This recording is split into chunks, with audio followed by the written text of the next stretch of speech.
The donut earrings. You lean in. Ah, that's the scent of shopping success. Because at Goodwill, every item you buy funds local job training and more. So bring home those donut earrings and bring home so much good to your community. Goodwill. Bring good home. Brought to you by Goodwill and the Ad Council.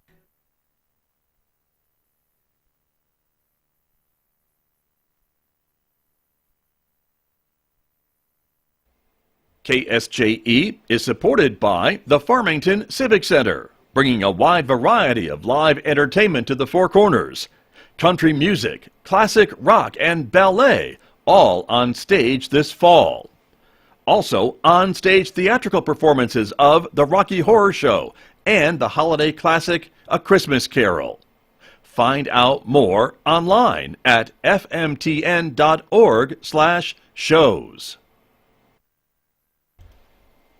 KSJE is supported by San Juan Regional Medical Center, a community-owned and operated hospital. Here for you when you need us.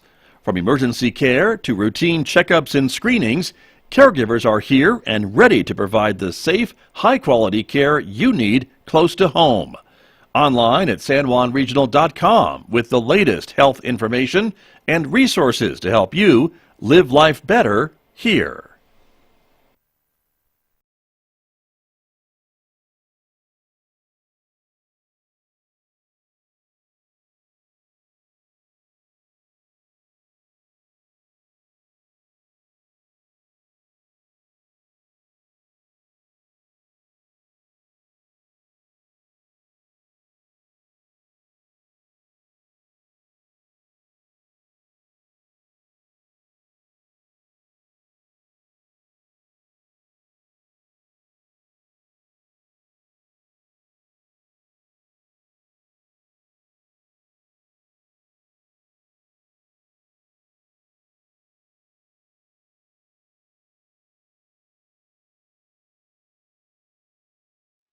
"17 minutes past 8 o'clock. It is Wednesday morning, the 10th day of November, 2021.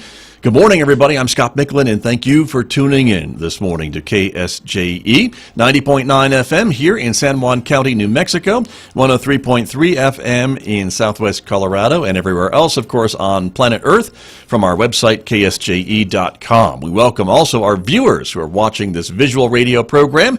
The video is streaming live this morning out to the KSJE Facebook page, our YouTube channel, and our Twitter account. We're glad that you were with us this morning, everybody. We have a busy morning underway. We're going to be talking about COVID and kids with my guests, who will be talking to in the next few moments, Dr. Robert Underwood from San Juan Regional Medical Center, also Dr. Brad Scoggins from San Juan Health Partners Pediatrics. That is coming up. We'll talk about the virus and the vaccines, of course.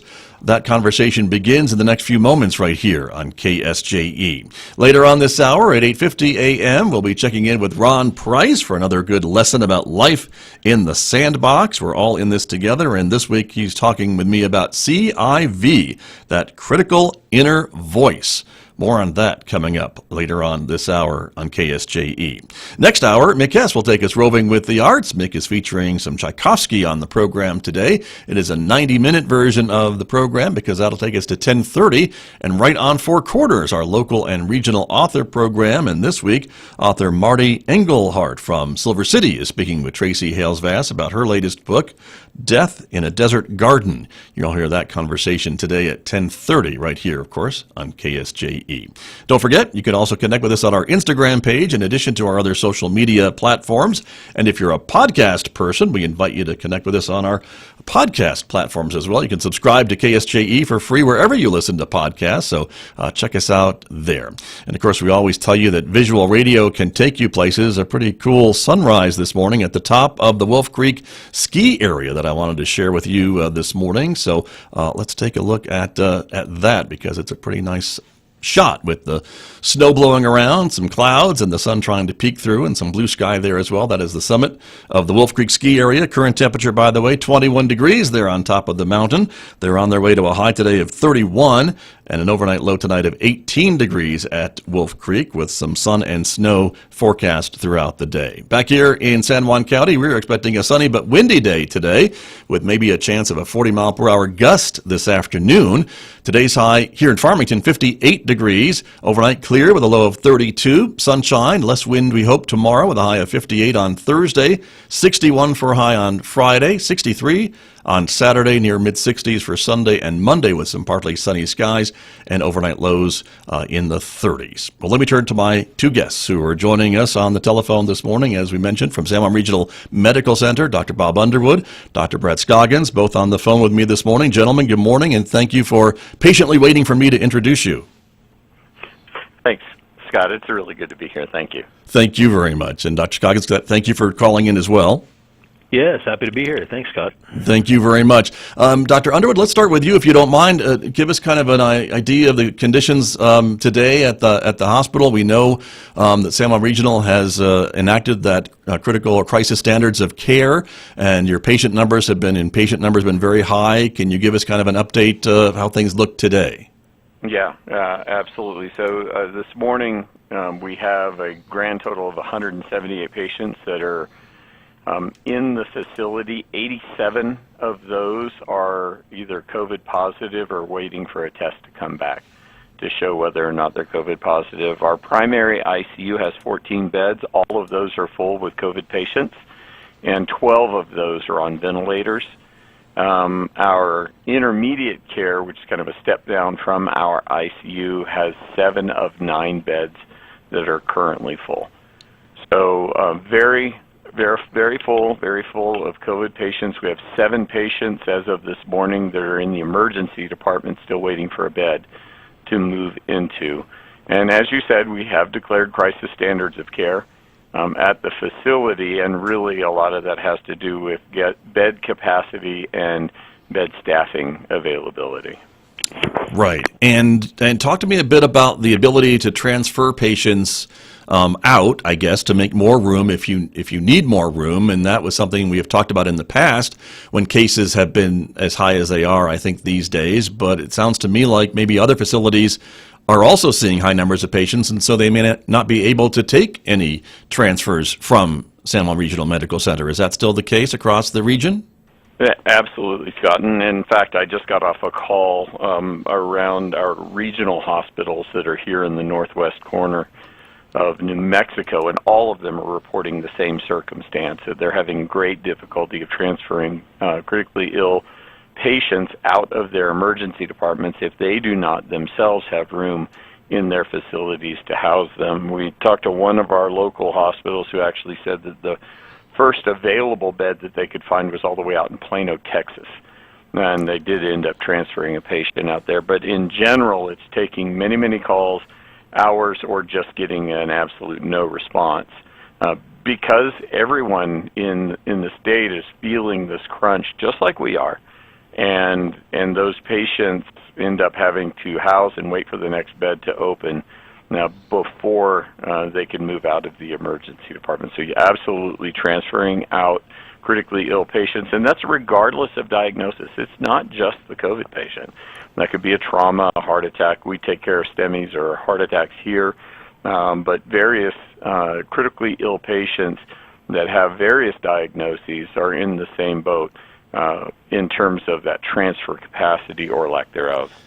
Right, and the bed capacity too, I suppose, and that's something I know you all are concerned about, because if somebody's coming to the hospital with a heart attack or other medical condition and your beds are full with COVID patients, that creates an issue, right? Yeah, absolutely. It creates a bottleneck, and the patients will be cared for, but sometimes not in what we would consider the optimal location. You know, the ICU is the ICU because of the ability to monitor, to kind of have one-on-one eyes on the patient. And when our ICU is full and we have to put those patients in other areas, we don't like that because it's not the optimal care that we would like to be able to provide, and that's why we declared crisis standards of care. Right, and I just want to repeat that for the audiences, Dr. Underwood, because I think that's so very important that you mentioned this, and I want to stress it, that patients will be cared for at the hospital. You're not turning ambulances away. Folks will get the care that they need. It just, as you mentioned, will not be the optimum care that everyone working in and outside of the hospital would prefer. Is that an accurate statement?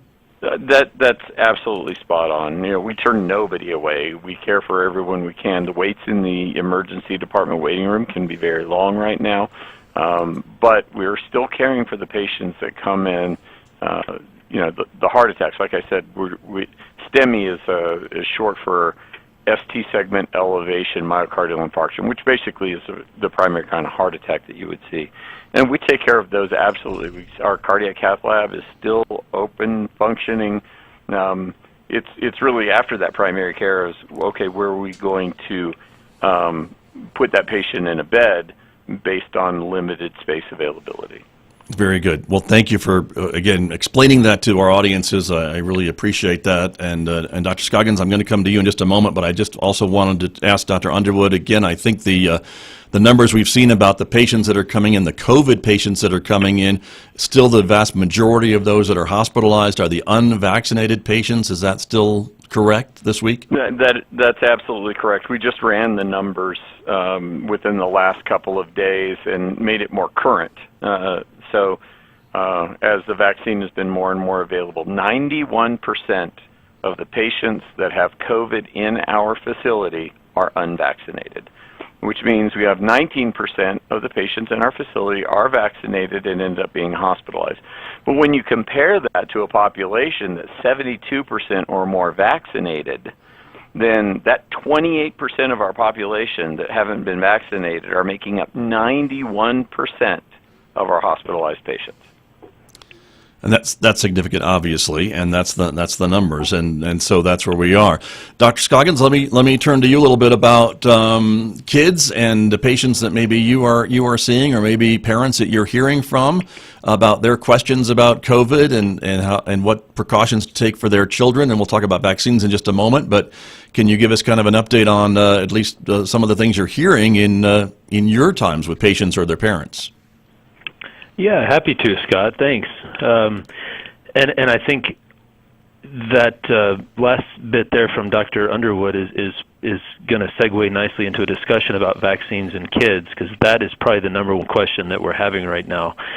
Thankfully, in spite of the Delta variant, even our COVID numbers among kids in the hospital remain very, very low, and that has been a merciful thing, particularly when you compare with prior pandemics. The fact that this is so disproportionately not affecting kids has been wonderful. And even as schools go back and case numbers rise, I'm not seeing those kids that are testing positive in schools, I'm not seeing them come into the hospital. Right. And that's maybe been some of the conversations that folks have been having, is that COVID doesn't seem to be as dangerous to children, and that leads again to the conversation about the vaccines. If kids aren't getting as sick or sick at all, if they are COVID positive, why get the vaccine? And I guess that's the next question to you, is talk to us a little bit about that. Sure. Yeah. And I think it's a great discussion to have. More and more people, including kids, are being vaccinated with one of the available mRNA vaccines, because that is the only class of vaccines that's available for kids 5 and older now. Here locally, the best access we'll have to a vaccine is the Pfizer vaccine, and that one, thankfully, has been shown to be very effective and seems to be very safe in kids. I like to hit some of the objections head on. One of the biggest concerns people have had has been with cardiomyopathy following vaccination. Thankfully, those numbers are tiny, and the kids that do seem to be affected with cardiomyopathy following the vaccination, all of them have recovered without significant morbidity. Well, we can't say that about native infection with COVID. So for kids that are getting COVID nationwide, although we're not seeing it as much in our area, nationwide, the cases of the multisystem inflammatory syndrome in children, which is MISC, That is rising, and we are seeing a fair amount of longer-term complications in kids that have had the actual COVID infection. In fact, last week I was in a conference with Children's Colorado, and they referenced that the 8th leading cause of death among children right in the last year was COVID-19. There were 741 deaths nationwide. And that doesn't sound like a lot, but it definitely puts a single respiratory viral illness in the top 10 for kids. Right. Good point. And so, obviously, parents are deciding to sign their kids up or have the conversation with their child about this vaccine to protect them in school and out of school and in all those other places. And so we've always said that I think if parents have a concern or a question, or even the child has a concern or a question, to talk to their primary care provider about that. Maybe they have some other underlying health conditions and things like that. Is that still what you hope your patients will do if they have a question about the effectiveness of the vaccine or any underlying health conditions that their children might have, to come and talk to you about it? Oh, absolutely. Yeah, we're available for questions, and we can certainly share our experience. And I think I speak for every one of the members of our group here who personally have children. They will all be coming in to get their COVID vaccine this week. We should have it available this week. Very good. And again, you mentioned that these vaccines they've been studied. There's been a lot of work on these to make sure that they are safe and authorized for emergency use, and then for the older populations authorized by the CDC, the FDA, all the other regulatory groups. And so they're just running through the normal process like any medication would, wouldn't it? Yes, that's true. The research has been intensive, and really at no other time in history have we been able to study a vaccine on such a wide scale in such a short period of time. I always like to say that people who have gone through prior pandemics would have been green with envy that we had a vaccine as quickly as we did. Right. One of the fastest developments in history. I think you're right about saying that. Dr. Underwood, let me come back to you a little bit about the community. I know the hospital has done, they had a press conference last week. I believe there's another community meeting scheduled for later on today about the communities kind of addressing the spread of COVID still in the area. And I know it's got to be a bit frustrating for you and your colleagues to just see these patients continue to come into the hospital asking for care, because we just have this, it sounds like, uncontrolled spread in San Juan County. Yeah, it definitely has been. In terms of the overall state of New Mexico, we have been, unfortunately, not a list that you want to be at the top of, but the level of spread within San Juan County has definitely been an issue for the state. When we talk about, and we have lots of meetings in Department of Health, and unfortunately San Juan County has been called out with that spread. And again, that kind of comes back to the vaccination issue. We have pockets within the county that are particularly low in their vaccination rates, and that's really where we're seeing this spread. And that's where our patients that end up being inpatients at the hospital are coming from. We have surpassed, as of the last couple of days, the number of local cases. Now, that doesn't mean just hospitalized cases. This means cases in total within our community. We are now at a number that is higher than we were last December and January, when we thought we were at the peak of the pandemic, and we didn't think it would ever get worse than that, but we have now surpassed that point. Yeah, and sorry, that is just not good news. And of course, we rely on our healthcare professionals to help when things get this bad, and that's where we are, and that's why our hospital is at this crisis standards of care, and you are getting extra staff in. I think the Department of Health is helping, and maybe some other agencies, to bring in extra folks to help with this influx of patients. Dr. Underwood, is that what the current status is? Those folks are coming online this week or soon? That is correct. We already have a number of people in. We still expect some. We have a federal asset that has brought in a number of providers, and we call everybody a caregiver because everyone is. And so this will include nursing staff, respiratory therapists, and even some physicians. and nurse practitioners who will come in and are helping us with the care of these patients. Again, when we've talked about our limitations in beds, it's really not having physical beds, it's having the people to staff those beds. That has been our limitation, whether that's been nursing, respiratory therapists, even phlebotomists who draw blood for the lab. Those are staffing limitations for the care of the patient. And so, yes, we do have assets that are coming in. One, again, federal. That is a group that is coming from Florida that's called the DMAT, which is a Disaster Management Assistance Team. And those folks have arrived starting at the end of last week and into the beginning of this, still a couple of more. And then there's also a contingent of folks that are coming in from essentially almost an urgent locums or temporary staffing component that is being funded by the New Mexico Department of Health in our crisis standards. And so some of those people also have started to arrive. This is our contingency primarily of nurses for our emergency department and our ICUs. And so we are incredibly grateful that we have had the opportunity to have those people come into our facility to really help out.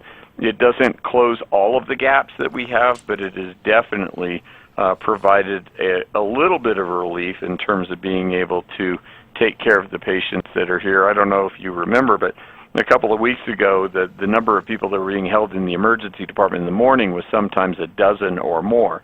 We're down to 7 as of today, which is still more than we normally would have, but it's a lot better than we were a week ago, despite our numbers being so high. Our staff are grateful. We are already have great working relationships with the temporary staff that has come in to help out.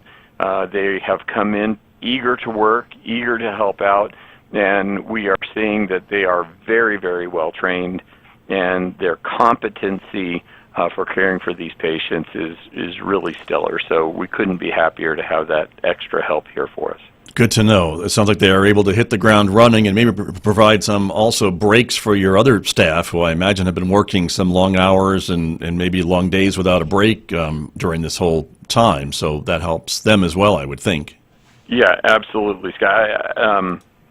The dedication, the amount of extra work, not to mention just the extra physical work, but the extra emotional load and toll that is put on our staff has been completely over the top. And the fact that they keep coming in and keep giving it their all, I couldn't be more proud of the team.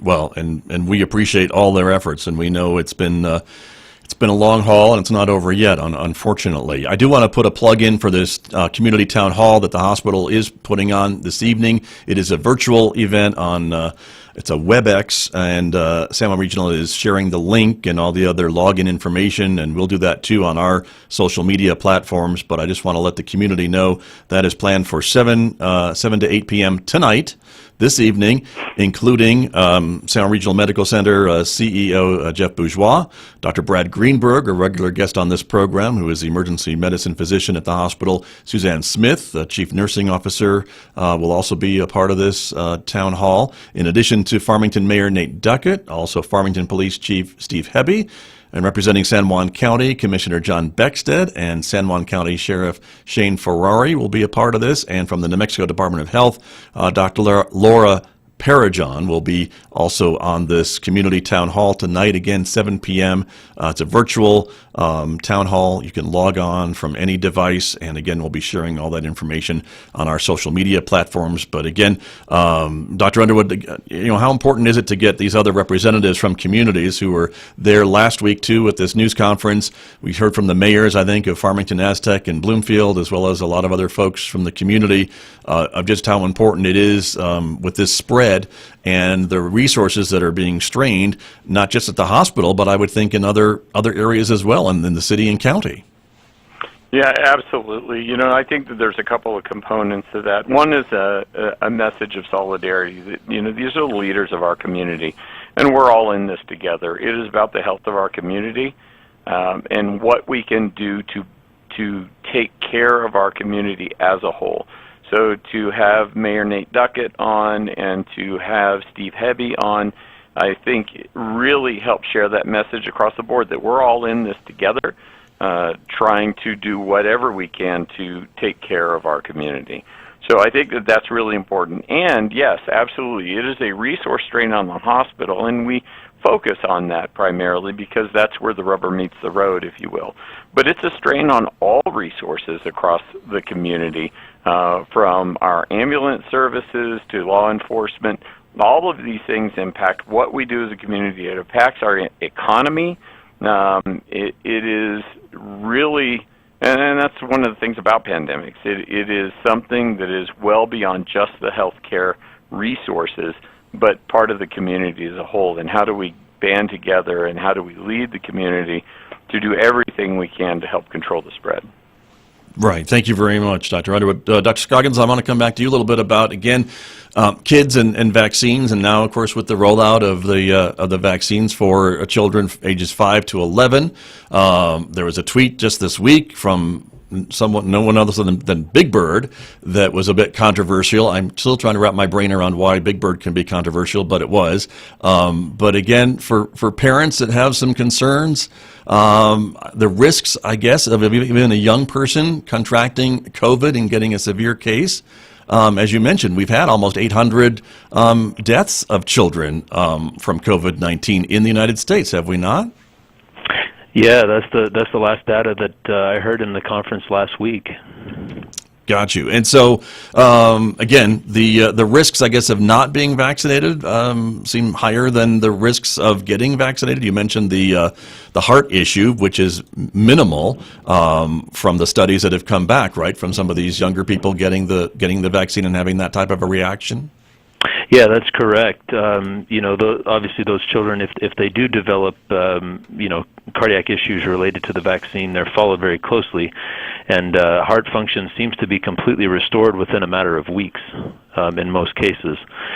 Yes, thankfully the risk seems pretty minimal. And then if you hold up, the reason we vaccinate against any illness is to help keep it from getting out of control in a population. So, children are this large block of respiratory virus, transmitters, and as they go back to school, and we do want them back in school, there were countless detriments to them being out of school for as long as they were. And if they can come back to school and they can do so safely, not only for themselves but for their teachers and relatives that they may take the virus back home to, you put all that together in a little package, and it does make vaccination an essential component of getting past this pandemic. Right, as vaccines are for all these kind of childhood illnesses and other things that we vaccine and vaccinate against, correct, when kids go to school. This isn't anything new, is it? No, not at all. Not at all. And a lot of people worry about about vaccine mandates, and I think that tends to be a point of a lot of contention among many people. And I like to point out that we already have, if you will, vaccine passports to go to school. I print them out all the time for kids who are going to public school. If you want to attend group educational settings, there is a requirement to be vaccinated to attend. You could say that chickenpox is a fairly mild, self-limited illness, but we know that when we don't vaccinate against chickenpox, when it gets transmitted often to teenagers and above, we have some really significant complications of varicella that people don't often think about. So, yeah, vaccinations has been one of the most amazing tools of modern medicine. Right, and public health.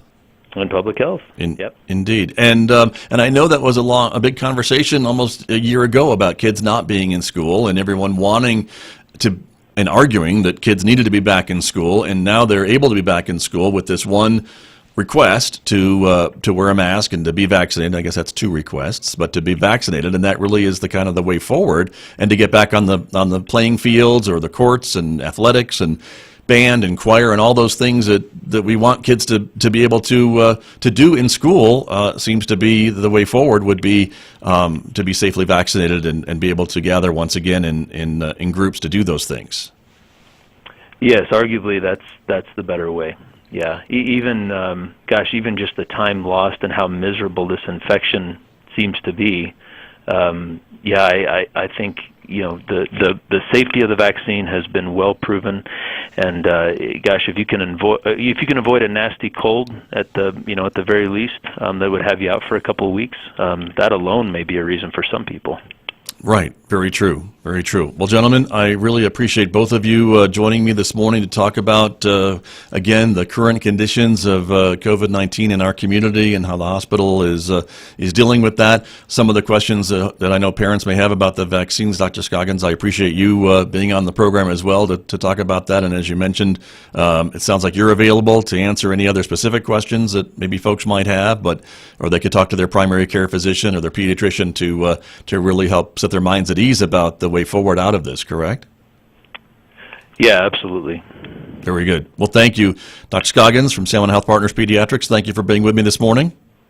Yes, thank you, Scott. Appreciate the opportunity to share the message. You bet. You're very welcome. Dr. Underwood, always a pleasure to have you on the program. Thank you for your time. I know you're a busy guy as well. Well, I appreciate it, Scott, and any time. Again, helping share our message. We always appreciate the support from KSJE. Well, it's been over 18 months, and I haven't lost your number yet, so I'll keep calling you. Thank you both. All right. Thank you very much. Thanks. Dr. Bob Underwood, San Juan Regional Medical Center, Dr. Brad Scoggins, my guest this morning here on KSJE.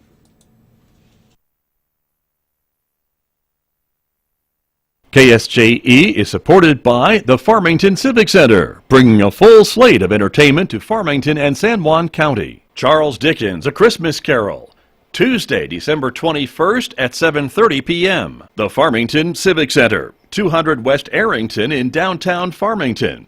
Find out more online at fmtn.org/shows or at 505-599-1148.